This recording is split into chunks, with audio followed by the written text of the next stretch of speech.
Olá, está começando agora o Jornal da Melhor Idade.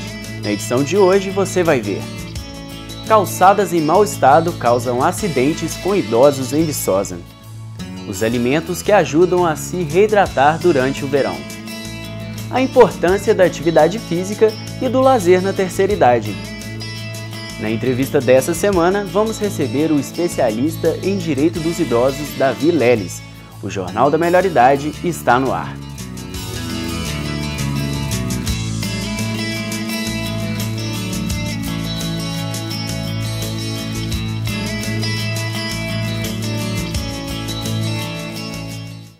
O Clube da Vovó encerrou as atividades desse ano na última quinta-feira com uma confraternização que reuniu grande parte das associadas. Agora as atividades ficam suspensas até março do ano que vem. A associação se reúne sempre às quintas, organizando atividades como artesanato e danças para as avós que fazem parte do quadro de associados.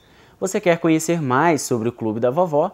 Basta acessar o blog www.clubedavovó.wordpress.com ou entrar em contato pelo telefone 3891-6208.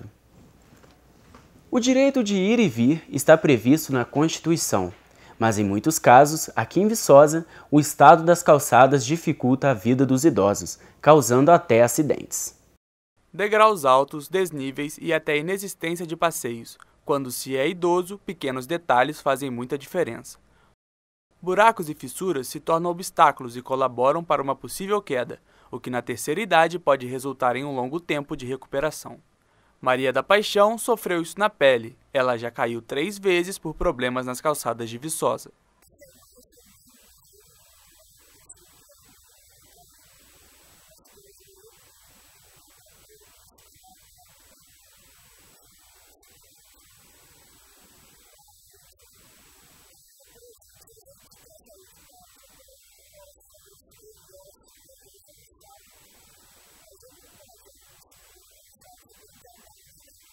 Segundo a lei municipal que regulamenta as calçadas do município, é responsabilidade do morador obedecer às seguintes condições.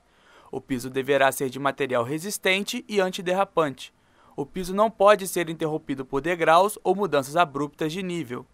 A altura máxima do meio-fio deve ser de 20 centímetros e a largura de 2 metros. Você pode achar que eu estou numa bancada, mas aqui na rua Cristóvão Colombo, a diferença de altura de um passeio para o outro é de mais de 1 metro. Na cidade, os problemas com desníveis de calçada são os mais comuns de serem encontrados. Segundo o secretário de Obras, a secretaria é responsável apenas pela construção e manutenção das calçadas públicas e praças.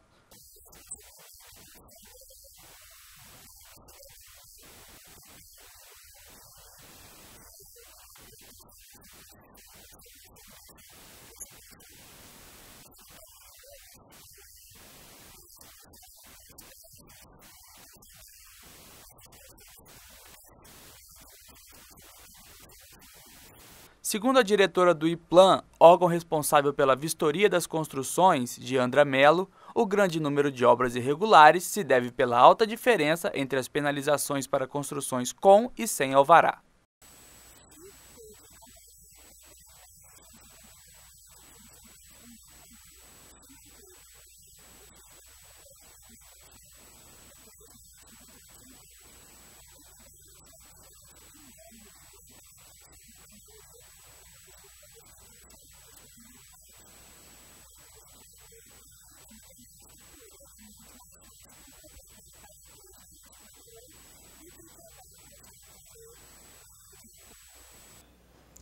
A aposentadoria é talvez a época mais esperada na vida de todos.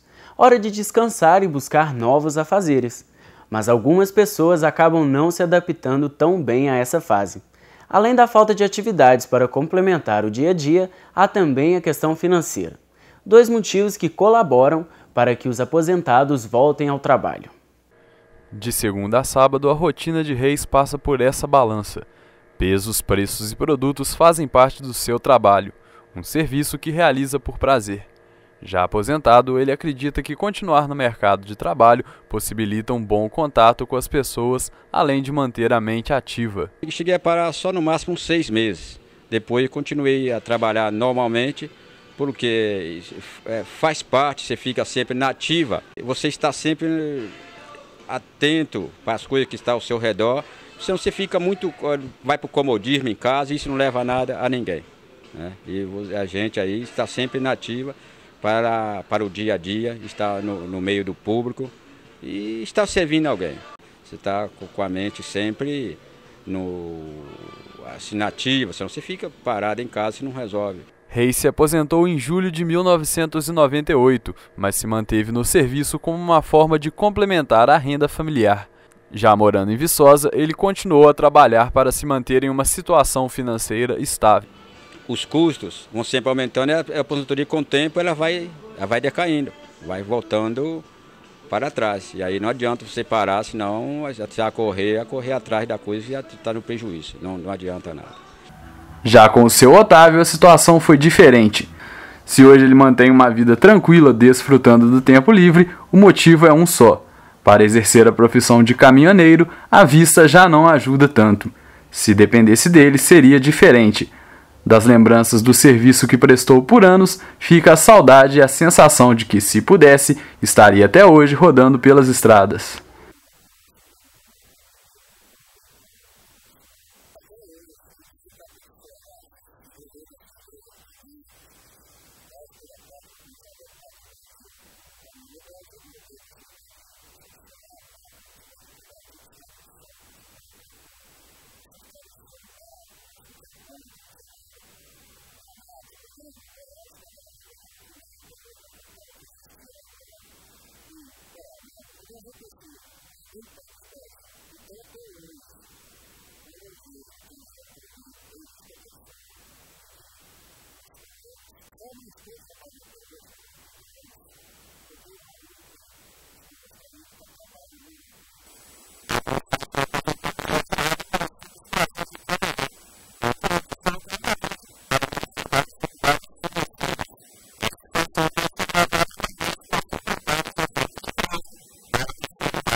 O endividamento na terceira idade tem se tornado cada vez mais comum. Isso acontece devido à falta de planejamento financeiro e também à facilidade de realização de empréstimos voltados para esse público. Muitos idosos fazem empréstimos nos quais o valor envolvido pode se adequar ao seu orçamento hoje. Mas, para a especialista em finanças Ana Lídia, o que eles muitas vezes esquecem é que daqui a alguns anos as parcelas podem ter um impacto negativo na vida financeira. E isso porque os gastos tendem a ser maiores, principalmente com a saúde.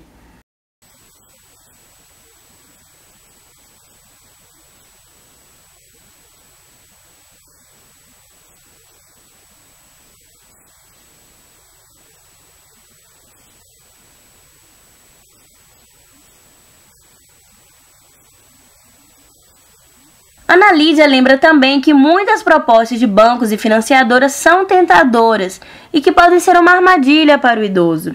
E só quem já sentiu isso na pele sabe como é. Há 5 anos, Dona Luísa, aposentada, fez um empréstimo de R$2.000 para realizar uma reforma na sua casa.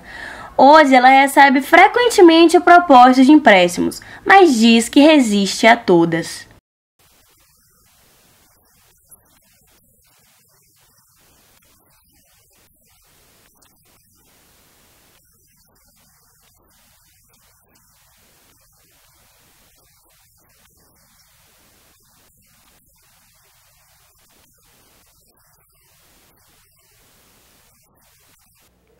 O Jornal da Melhor Idade vai para um rápido intervalo. Na volta, nós vamos receber aqui em nosso estúdio o advogado Davi Leles para falar tudo o que você precisa saber sobre o Estatuto do Idoso e os direitos que ele garante. Voltamos já!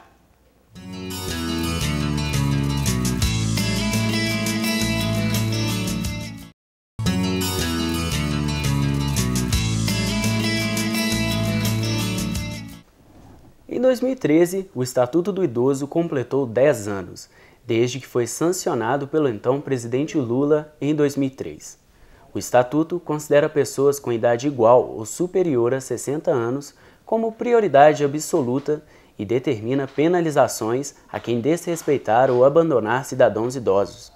Para falar sobre o assunto e esclarecer algumas dúvidas, trouxemos o professor do curso de Direito da Universidade Federal de Viçosa, Davi Leles. Davi, bom dia. Muito obrigado pela sua presença.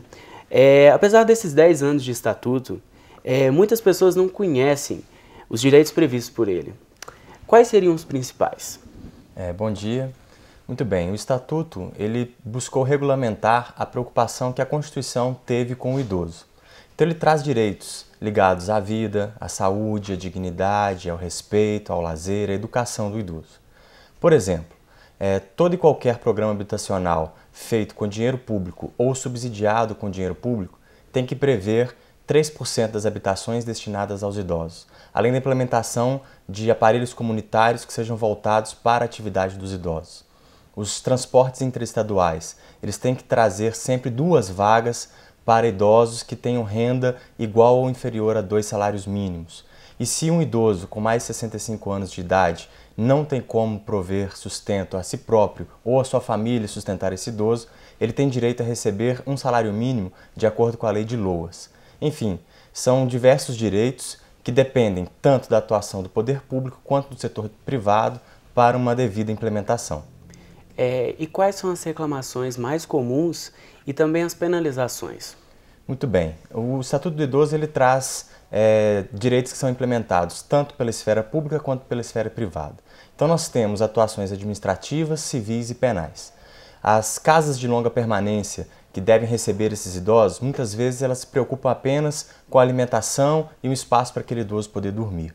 Mas o Estatuto ele traz muito mais direitos do que isso. Ele tem que se preocupar com o lazer, com a educação, com o bem-estar, com respeito ao idoso. Se por acaso essa casa de longa habitação não respeitar esses direitos, ela pode sofrer sanções administrativas, que vão variar de R$500 a R$3.000.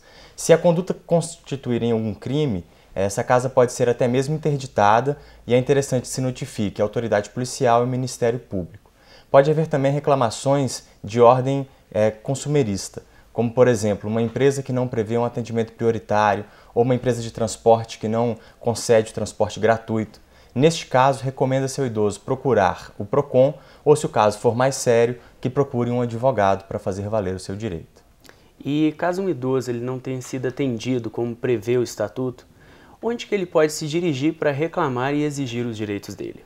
Muito bem. A princípio, se for uma relação consumerista, ele pode procurar o PROCON e o PROCON vai intermediar uma negociação com essa empresa para chegar a um denominador comum.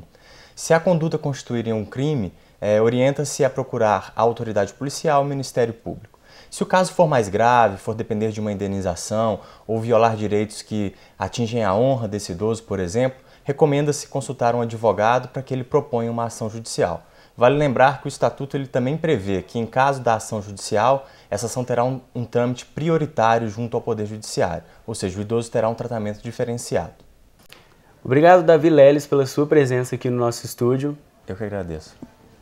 Depois do intervalo, você confere como se reidratar neste verão e a importância de atividades na terceira idade. Voltamos já!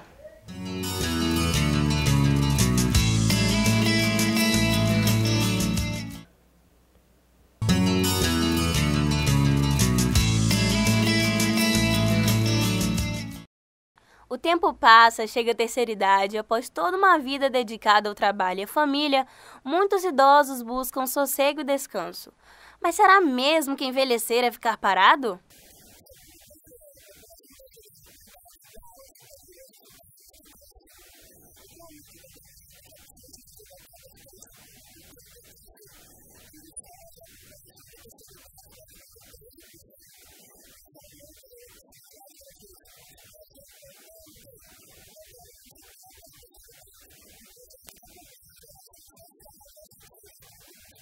As atividades são variadas: oficinas de artesanato, hidroginástica, caminhada, aula de alfabetização e avaliação médica. Para o professor de Educação Física do PMTI, o Ederson Cândido, os benefícios dessas atividades na terceira idade envolvem o corpo e a mente.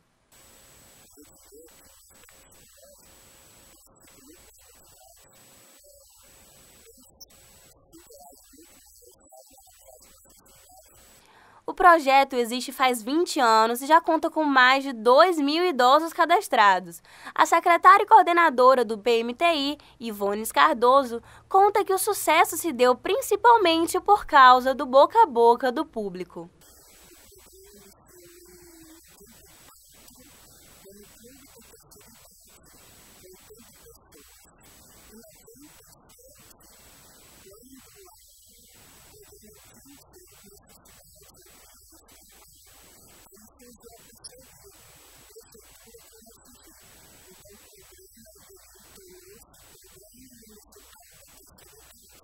E os próprios frequentadores do PMTI confirmam. Dona Cleusa e seu Dimas dão a certeza de que praticar atividades físicas e de lazer nessa fase da vida mudou a forma de viver a terceira idade. E para melhor.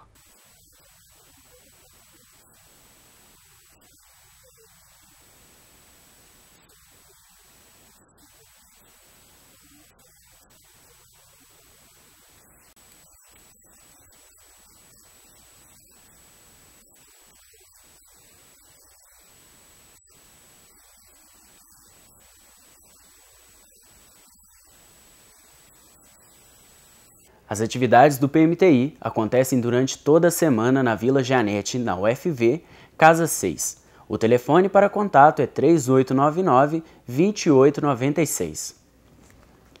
O Lar dos Velhinhos é uma instituição que ajuda os idosos desamparados há 46 anos. Ela se mantém por meio de doações de órgãos públicos e da população. Se você quiser ajudar, a diretoria informa que aceita desde produtos de higiene pessoal e limpeza, alimentos e dinheiro. Para saber mais informações, você pode passar no Lar dos Velhinhos, na Rua Dr. Brito, no número 387, ou ligar para o telefone 3891-3245. No verão, é importante ter muito cuidado com o corpo, pois a alta temperatura pode causar a desidratação. E você pode prevenir isso ingerindo alimentos adequados. Saiba mais na reportagem. Massas, frituras e doces são os alimentos não indicados para o verão, pois nesse período as chances de desidratação são enormes. Ela ocorre quando seu corpo gasta mais água do que você consome. E algumas pessoas não se preocupam em ingerir líquidos adequadamente no verão. É o caso de Dona Ana.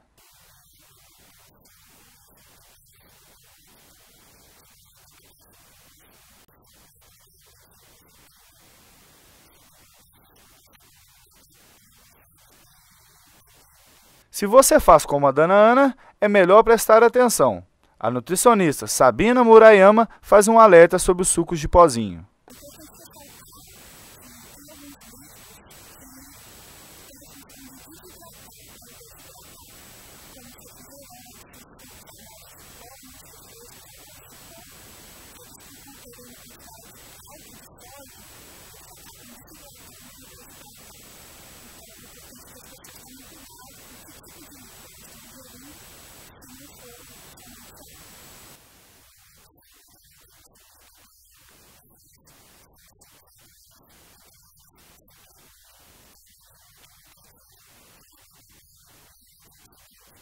Vamos para a receita.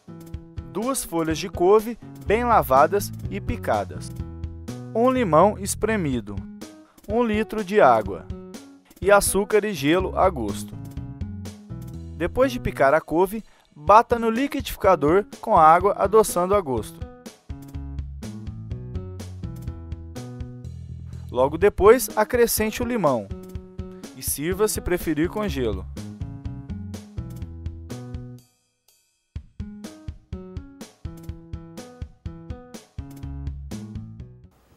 A coordenação do PMTI informa que será realizada no dia 21 uma oficina de sucos nutritivos para o verão.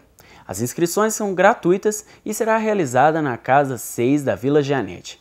Para mais informações, você pode ligar no telefone 3899-2896. Está chegando ao fim mais um Jornal da Melhor Idade.